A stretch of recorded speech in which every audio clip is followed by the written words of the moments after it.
video from Ichiban Studio. Today is Pigment 101 with secret weapon stuff. So here you have the secret weapon pigment line. We got a bunch of stuff in there. They are amazing pigments. We got the rust colors at the bottom. We got some greens in there, really nice tones of greens. If you want to do some mud, not mud. What am I talking about? If you want to do some moss and stuff, and then a bunch of colors. And they have the metallic iron, which is really cool. It's a metallic black. The exhaust black is a normal black. They have some grays that are really cool also, and then you have a bunch of different colors in the white. It's really rare that you have companies that have the whites. So overall, a really nice selections of pigments. The company that they use, I forgot what's the name of the company, but the company that they use for their pigments is a really good company. Sorry, excuse me. It's not really good when you're recording, but awesome stuff. And then there's the pigment fixer that you see there, which is a new product that just came out. I haven't had it for a while, and we're gonna go talk about that pigment fixer right now actually. So the pigment fixer, why should you use a pigment fixer? It's really easy, not super complicated. Pigments tend to have weird reactions sometimes with matte varnish and things like that. So if you were to apply your pigment using matte varnish, you might have really random reaction. Sometimes it's going to be perfect, sometimes your pigments are going to lose color, sometimes your pigments are going to actually turn white. It's really weird. When you're using a pigment fixer like this, it's an enamel based pigment fixer, there's going to be no problem. It's going to be awesome. It's going to not lose their colors, and the pigments are going to stick really well compared to, like, for say if you were using isopropylic alcohol to fix your pigments, which is going to leave the pigment not really stick. The pigments are not going to be really stuck on the base, and it might cause you some problem. But if you're using a pigment fixer like this one, then there's going to be no problem at all. It's available from Secret Weapon. It's about like $8, I think, if I'm not really mistaken. Links are going to be down below, and you're going to be able to grab one for yourself. So this is going to be the model that we're going to be using today for this this tutorial. So basically what we have is that we have a secret weapon barricade set, and it was just painted silver and then washed, and then it's ready for this tutorial. Pigments we're going to be using: terracotta earth, rust orange, rusty brown, rust red, dark earth, and exhaust black, plus the pigment fixer. We're going to be using multiple techniques, basically 3 techniques for applying pigments. The first one is just going to be dusting. Dusting, like I'm doing right now, is that you don't take too much pigment on your brush, and you're just going to be dusting the model off. Now I'm doing it really precisely to try to blend my colors like I want them, and then a little bit further down in the video you're gonna see me just applying it with a bigger brush and just brushing it off. This will help you have a little bit of a color modulation. The pigment's gonna tone down your colors, and it's gonna give a good modulation of color. You can use that with anything other than just rust. This technique is great to make things look a little bit more dusty and stuff like that. As you see me right now, I'm applying it with a bigger brush, and I'm just applying it everywhere, so you can, because you know, since this is rust, it doesn't need to be that precise, but I still want to go through my color palette that I chose for this model, and being able to dust it off and put it in areas and have my color modulation like I want to. So this can be used on anything. Like I said, this can be used to dust off a model, change color, make it look a little bit more gritty. You can use it for many things. It's really simple. As you can apply really a minimum amount of pigments, or you can go all out and apply a lot of pigments. Now, as you can see me doing right now, a little bit in fast motion, I'm just I'm cleaning off the pigment. Now we're applying the pigment fixer, which is really easy. You just take the pigment fixer and you just dab it on the model itself. You don't really want to brush the pigment fixer if you're using this technique, because if you brush the pigment fixer, it's going to actually move your pigment. By just dabbing the pigment fixer on the model itself, then you're going to be able to have the pigment fixer go everywhere and fix the pigment in the place where you apply it, which is not going to change too much your color. With this technique, the pigment is going to be pretty smooth after application. You're not going to be having rumples and things of pigments. It's going to have a pretty smooth application. It's going to dry pretty flat, and it's going to be pretty cool.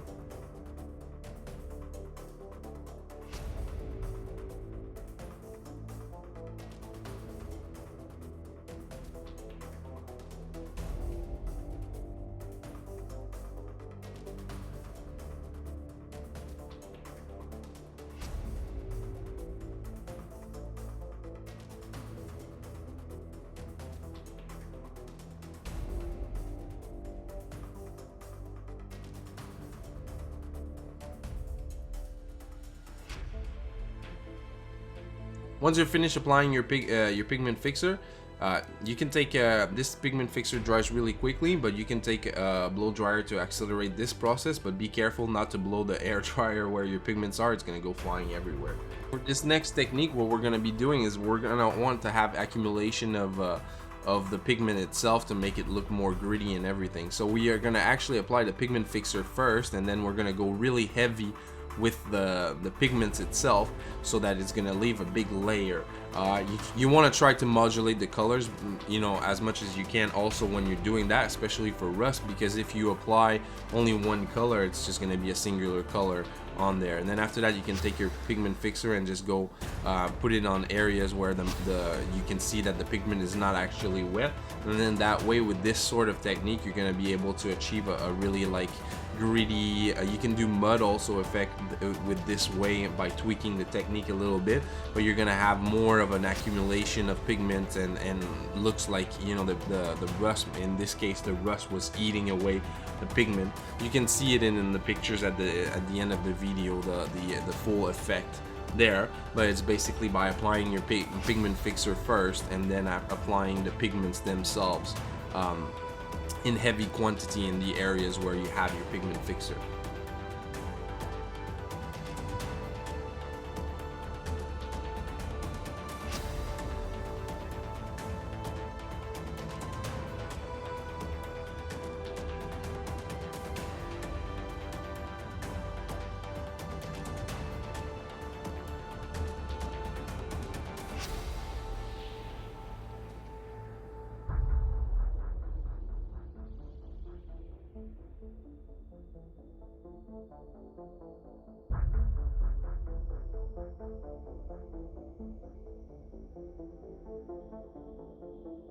Your last technique is going to be a pigment wash using the pigment fixer. This is a really cool technique. You just put a little bit of pigment into the pigment fixer and you apply it as a wash. I previously did a video on how to use a pigment wash, but I was actually using water as a medium for it. By using the pigment fixer as a medium for the wash, it will guarantee that your pigment's gonna fix right away. In some situation, this could be really cool. It's gonna leave a dust effect, it's gonna go in the cracks and leave some pigments in there.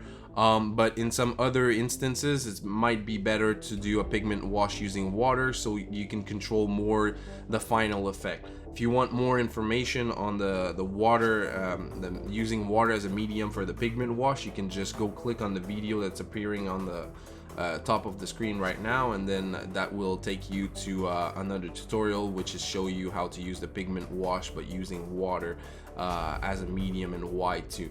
But this here is using the pigment fixer, and it still does a pretty nice job, as you will see in the end pictures. It gives that whole piece you know, an age look and a lot of life and realism, like a scrap that's been staying there for ages on the battlefield. It's a pretty cool resin model from Secret Weapon right there.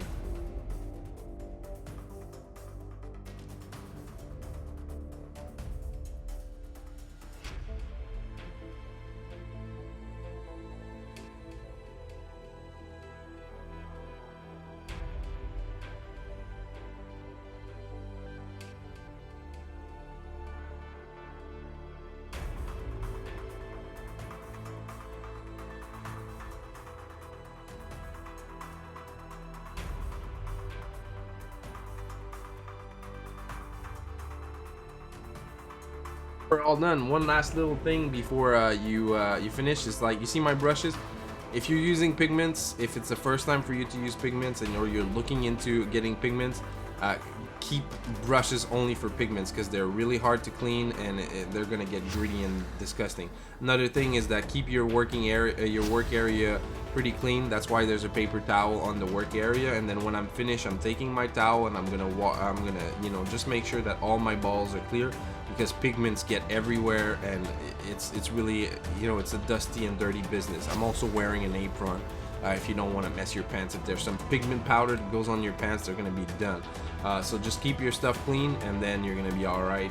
Then throw the paper towel and you're done. So this was Hugo from Ichiban Studio. I hope you enjoyed this tutorial. Here you can see the finished product. You can see the gritty parts and the parts that were just dusted, because this area was just dusted. There's no gritty part on this side of the beast, and you can see the full effect on those pictures. I hope you enjoyed it. This was a quick tutorial. I hope you learned something, and please be sure to go check out the latest video that was posted before that. It's how to paint a nebula. If you didn't check it yet, just click on the screen right now, and I will see you guys on the next video. Cheers for watching.